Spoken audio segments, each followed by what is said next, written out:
O noticiário do Fluminense, depois de alguns dias agitados, deu uma acalmada, deu uma esfriada nessa última semana de 2022, mas o noticiário volta a ficar quente a partir da primeira semana de 2023 e eu vou explicar tudo pra você logo depois da vinheta. Não saia daí, me espere que eu já tô voltando.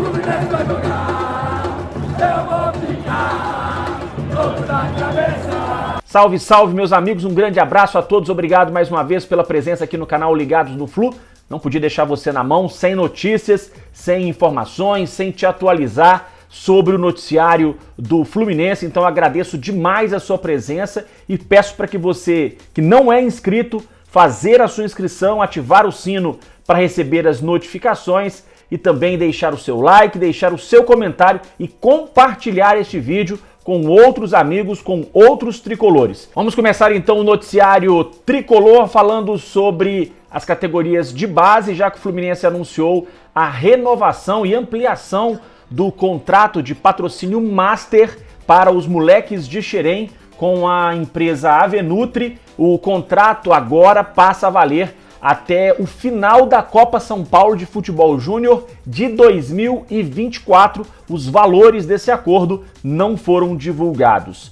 O Fluminense confirmou oficialmente, aliás, o Bangu, confirmou oficialmente a contratação por empréstimo do zagueiro do Fluminense, o Davi, de 20 anos, vai disputar o campeonato estadual pela equipe do Bangu, assim como o atacante Abner Vinícius, de 19 anos, que foi emprestado ao Volta Redonda, também para a disputa do Campeonato Carioca. As negociações entre o Bangu e o Fluminense já estavam sacramentadas, mas faltava ainda o anúncio oficial. O anúncio foi feito, então, pelo Bangu em relação ao zagueiro Davi e pelo Volta Redonda no que diz respeito ao atacante Abner Vinícius. Por falar em anúncio de jogadores emprestados, e o Natan, hein, do Atlético?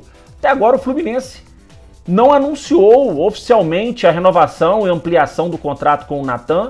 Pertence ao Atlético Mineiro, estava emprestado até agora, até o final de 2022, e a gente não teve ainda uma confirmação oficial por parte do Fluminense de que o Natan vai continuar no ano que vem. Tudo indica que vai, as negociações, pelo menos é o que foi informado, né, de que Fluminense e Atlético chegaram a um acordo para a renovação desse empréstimo do Natan, mas até agora não houve a oficialização. O Fluminense não divulgou oficialmente a prorrogação desse empréstimo do Natan. Estamos no aguardo, na expectativa para confirmação deste reforço. Bom, quem assistiu o meu último vídeo viu que eu dei a informação exclusiva de que o Fred, essa visita do Fred, né, novo diretor de planejamento esportivo do Fluminense à Europa, tinha muito a ver com motivos pessoais, familiares. O Fred ainda não havia publicado nenhuma foto dele lá na Europa, na companhia dos familiares, né, da família dele, da esposa, dos filhos, enfim.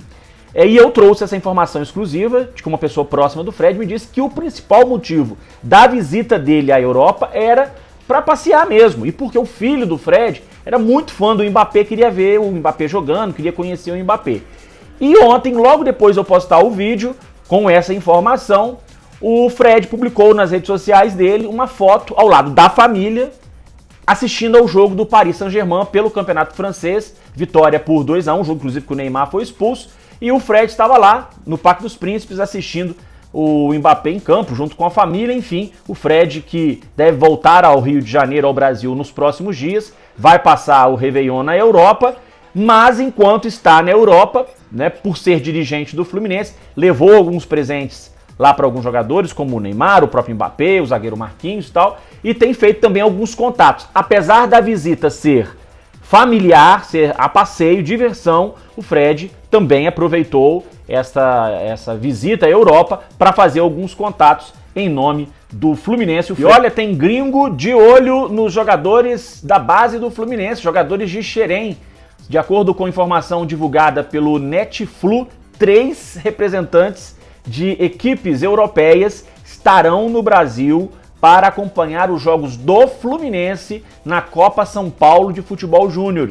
A atenção principal desses olheiros vai ser no meia Arthur, de 17 anos, que deve começar a treinar com o time principal logo depois da Copa São Paulo de Juniores, e também o atacante João Neto, de 19 anos. Esses dois jogadores vão ser observados de perto pelos representantes do Sporting de Portugal, do Watford da Inglaterra e também do Ajax da Holanda. Lembrando que o Watford já levou vários jogadores do Fluminense para lá, como o João Pedro, o Richarlison, o Matheus Martins, que foi contratado pela Udinese, mas emprestado ao Watford, já que o dono da Udinese e do Watford são a mesma pessoa, os dois clubes sendo comandados, né, pela mesma pessoa. Vamos falar agora sobre o time principal do Fluminense, porque o tricolor pode ter algumas saídas a partir da próxima janela de transferências. Eu disse que o noticiário do Fluminense vai dar uma agitada agora no início do ano,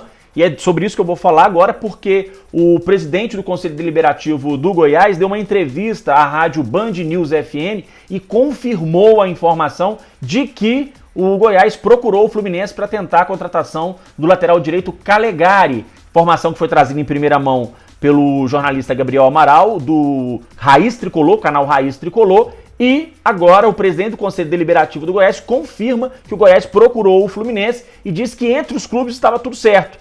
Só que falta o Calegari aceitar, e isso é que está atrasando a negociação. Vou ler aqui a declaração desse dirigente do Goiás sobre as negociações com o Calegari. Ele diz o seguinte: olha, o Calegari é um excelente nome, o Guto Ferreira nos solicitou e eu liguei para o Mário Bittencourt. Entre Goiás e Fluminense foi tudo acordado. Depois eu falei com um empresário do jogador que foi pego de surpresa, pois não sabia. Daí, segundo o empresário, a Udinese queria o jogador no meio do ano e que agora ele ligou para a Udinese avisando que havia essa possibilidade. Então, ele quer ver essa possibilidade agora, porque no meio do ano o Fluminense pediu muito para vender o jogador. Mas é isso, não adianta, o jogador precisa querer vir também. Então, primeiro, tem que se tirar de vista essa negociação com a Udinese. Ou seja, o dirigente dizendo que ele procurou o presidente do Fluminense, o Mário Bittencourt, que confirmou que havia possibilidade de emprestar o Calegari. Porém, ao entrar em contato com o empresário do jogador do Fluminense, ele disse que estava esperando uma proposta da Udinese, que no meio do ano houve uma proposta, o Fluminense pediu alto e que agora o jogador estava na expectativa para receber uma nova proposta, uma nova oferta para ir para a Udinese. Então o negócio está parado por enquanto. O Fluminense, nesse momento, mantém o jogador, não divulgou nenhuma informação sobre proposta da Udinese pelo Calegari. Se ele não for para a Udinese, é provável então que acerte com o Goiás para jogar por empréstimo de um ano a temporada de 2023. Quem também pode receber a proposta a qualquer momento é o lateral esquerdo Cristiano, Cris Silva, e o atacante Caio Paulista. Os dois jogadores já informaram a direção do Fluminense nas últimas semanas que propostas poderiam chegar e a gente fica na expectativa para que essas propostas realmente cheguem, se for o caso, se concretizem, para que o Fluminense também possa fazer a reposição desses atletas. Se Cristiano, Caio Paulista e Calegari deixarem o elenco, o Fluminense vai ao mercado para tentar repor essas peças ou então aproveitar a garotada, aproveitar a base, né, e incorporar alguns jogadores ao elenco principal para completar o elenco, caso esses três atletas deixem o Fluminense na próxima janela de transferência. Meus amigos, esse era o recado que eu queria dar para vocês. Obrigado mais uma vez pela presença aqui no canal Ligados no Flu. Se surgir alguma novidade, eu volto com mais um vídeo aqui no canal, antes mesmo do fim do ano, hein? Fiquem ligados. Obrigado mais uma vez, um abraço, até a próxima.